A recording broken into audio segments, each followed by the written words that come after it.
Армысыздар құрметті миллион кімге бұйырады бағдарламасының көрермендері және де осы ойынға қатысқалы отырған менің ойыншыларым.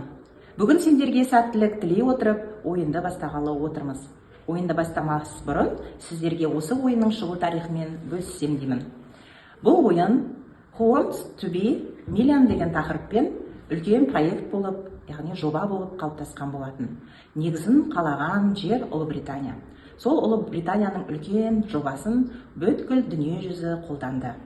Бұл ойын әлемнің 120 елінде ойнатылып жатыр, ал ТМД елдерінде екі ғана үлкен мемлекет ойнады. Ол Ресей және Қазақстан. Бұл бағдарламаның жүргізушілері Серік Акишев пен Ескендір Сергебаев болатын. Осы бағдарламаның негізінде бұл екі азаматымыз да үлкен жетістікке жетіп, Қазақстан қауымына таныла бастады.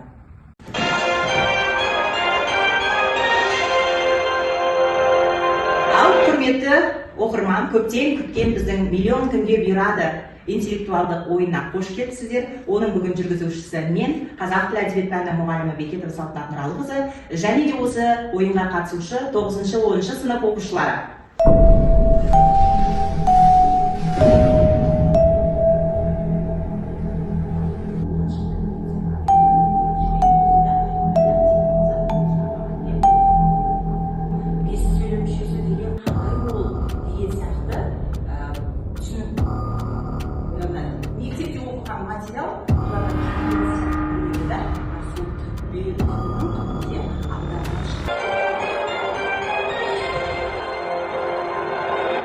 Назарларында Толаға ертегісінің авторы Әбілда Тәжібаев, Мұхтар Әуезов, Сәкен Сейфуллин және тағы Мұхтар Әуезов.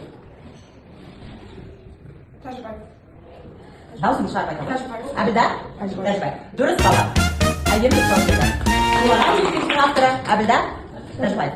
Балалар, бүгінгі ойынымыздың ережесі сендер ақшаларға ие бола аласың деген мақсатта жүргізіледі. Құрметті ойынға қатысушылар 5 арыстың бірі Бейімбет Майлин, Ілияс Жансүгіров, Сәкен Сейфуллин, Жүнісбек Аймауытов. Қатысушылары, мен кіммін және менің күйге байланысты шығармамды атаңыз.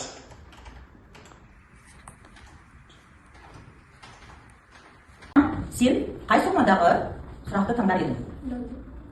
30 мың, 40 мың? 30. Назарларыңызға экранда мен қазір 30 мың сомасындағы сұрақты беретін боламын. 3 бәйтеректің бірі Міршат Абдуллатов, Шәкәрім Құдайбердіұлы, Маржан Жұмабаев, Сәкен Сейфуллин. Оның қатысушысы. Мен кіммін және менің әйел тақырыбына арналған қандай шығармамды білесіңдер? Бұл экрандағы кім? Қолыңызды көтеріп. Бұл кісі 300 мың Төле би. Қандай шығармасы бар екен?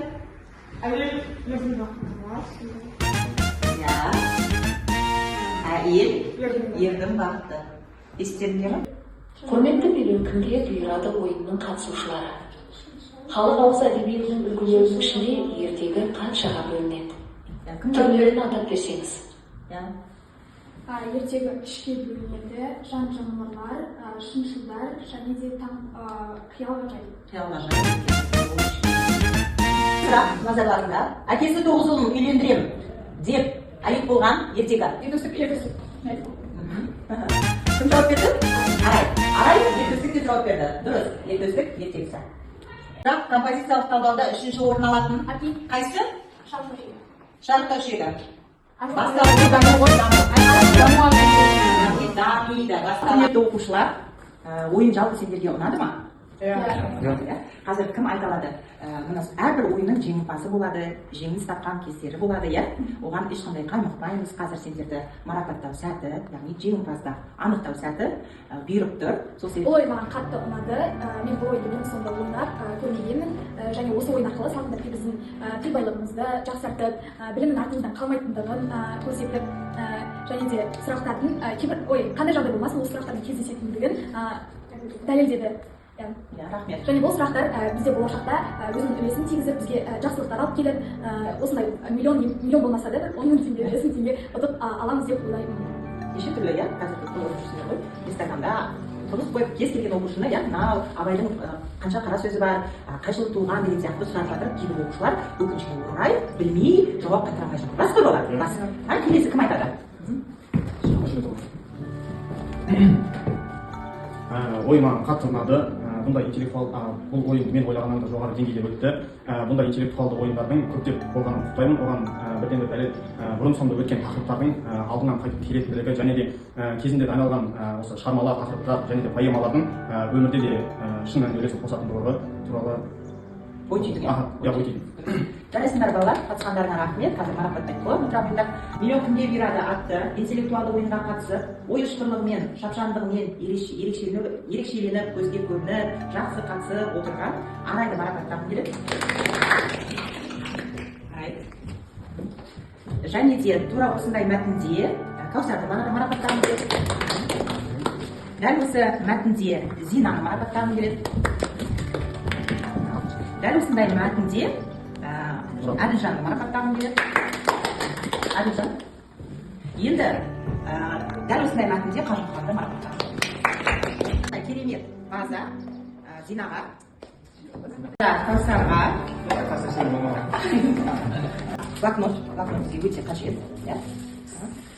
Қажымұханға тиын жинап бай болып миллионер болсын деген оймен копилка. Және де Әйгерім қызға